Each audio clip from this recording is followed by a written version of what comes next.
الله تعالى وبركاته. نحمده ونصلي على رسوله الكريم. أما بعد فأعوذ بالله من الشيطان الرجيم. بسم الله الرحمن الرحيم.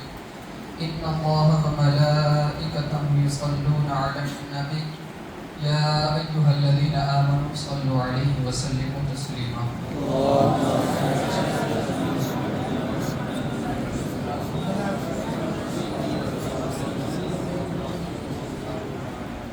اللہ رب العزت نے قرآن مجید میں ارشاد فرمایا وما خلقت الجن والانس الا لیعبدون، یعنی اللہ رب العزت نے انسانوں اور جناتوں کو پیدا اس لیے کیا ہے تاکہ وہ لوگ اللہ رب العزت کی عبادت کریں۔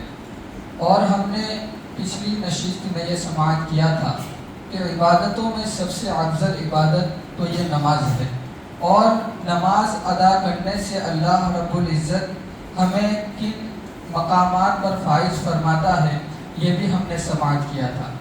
لیکن یہ تمام چیزیں ہمیں کب حاصل ہوگی، اس کے لیے چند ضروری باتیں ہیں۔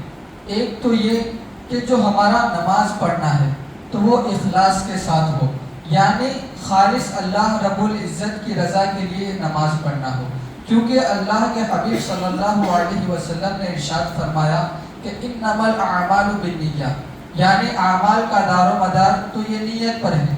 اگر ہمارے نیت میں فطور ہوگا، اگر ہماری نیت یہ ہوگی کہ لوگ ہمیں نمازی کہیں، تو ہمیں ایک نماز ادا کرنے کے باوجود اس کا فائدہ حاصل نہیں ہوگا۔ اور اس کے ساتھ ساتھ چند اعمال ایسے ہیں کہ جنہیں ہم نماز میں کرتے ہیں اور اسے بہت ہلکا سمجھتے ہیں، اور سمجھتے ہیں کہ ان چیزوں کو کرنے سے کوئی نقصان نہیں ہوگا، لیکن ان چیزوں کو کرنے سے ہماری نماز ایسے ہو جاتی ہے کہ ہم نے ہماری نماز کے لیے وقت دیا، محنت کی، لیکن اس کے باوجود اس سے ہمیں کوئی فائدہ حاصل نہ ہوا۔ ہاں، ہماری جو ذمہ داری تھی نماز ادا کرنے کی، جو اللہ نے ہم پر نماز کو فرض کیا تھا، وہ نماز تو فرض تو ادا ہو جائے گا، لیکن اس سے جو برکتیں حاصل ہونے والی تھی، اس سے جو ثواب ملنے والا تھا، وہ ہمیں حاصل نہیں ہوگا۔ تو ایسے اعمال کیا ہیں؟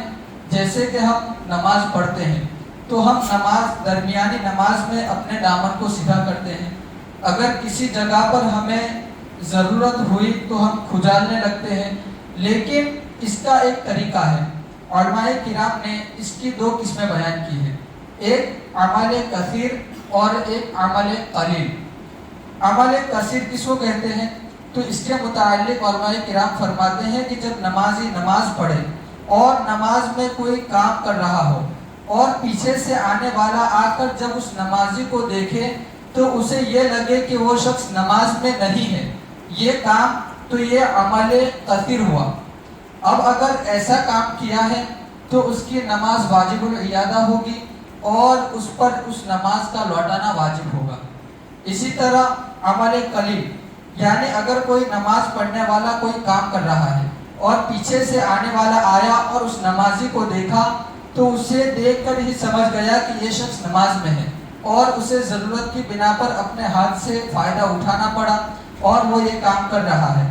تو اب یہ کام کرنے کے باوجود اس کام کو کرتے ہوئے اس پیچھے سے آنے والے شخص نے دیکھا اس نمازی کو کہ یہ کام کر رہا ہے، لیکن اس کے باوجود وہ سمجھ گیا کہ یہ نماز میں ہے۔ تو اب اگر ایسا کام کیا ہے تو یہ کام عمل قلیل ہے۔ اب اس سے نماز میں کوئی نقصان نہیں ہوگا، بلکہ یہ مباح چیز ہے، لیکن بہتر یہ ہے کہ ان کاموں سے بھی بچا جائے۔ اب عمل قلیل، تو اگر کوئی شخص ایک رکن کہتے ہیں فرائض کو، یعنی قیام، قرات، رکوع وغیرہ ہے، تو قیام اور رکوع، سجود اور قاعدہ اخیرہ، یہ چار رکن، ان کے درمیان میں اگر کوئی شخص اپنے ایک ہاتھ کو 2 مرتبہ اگر اٹھاتا ہے، اس سے فائدہ لیتا ہے، تو یہ عمل قلیل ہے، اس سے نماز میں کوئی حرج نہیں ہوگا۔ لیکن اگر کوئی شخص ایک رکن میں 2 سے زائد مرتبہ، یعنی تیسری مرتبہ اپنے ہاتھ کو اٹھائے گا، یعنی ہاتھ کو باندھا ہوا ہے، اور پہلی مرتبہ چھوڑا، کام لیا، باندھ لیا، پھر چھوڑ دیا، پھر باندھا، اب تیسری مرتبہ اب فائدہ اٹھانے کے لیے اپنی حاجت کو پورا کرنے کے لیے جب ہاتھ کو چھوڑا تو اب یہ عمل قلیل عمل کثیر ہو جائے گا. اب اگر تیسری مرتبہ اس نے ہاتھ کو اٹھا لیا تو اس کی نماز مکروہ تحریمی ہوگی اور اس کو دہرانا یہ اس پر واجب ہو جائے گا.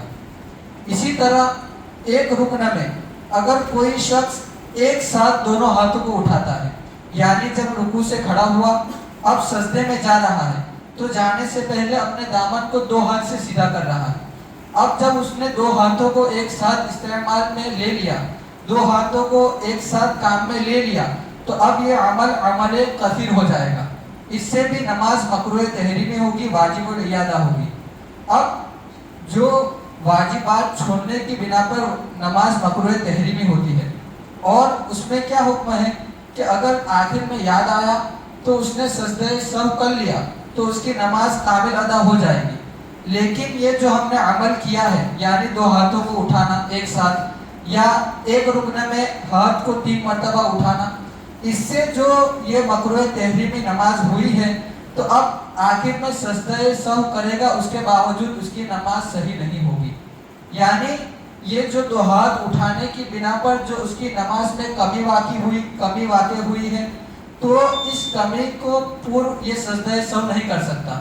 ہاں اگر واجب کو کسی بنا پر بھول کر چھوڑ دیا، بھول کر اگر چھوٹ گیا ہے اور سجدہ سہو کر لے گا تو یہ سجدہ سہو اس کی نماز کو کامل کرنے کے لیے کافی ہوگا. انشاءاللہ آگے کے مسائل آئندہ مجلس میں بیان کیے جائیں گے. السلام علیکم ورحمۃ اللہ وبرکاتہ.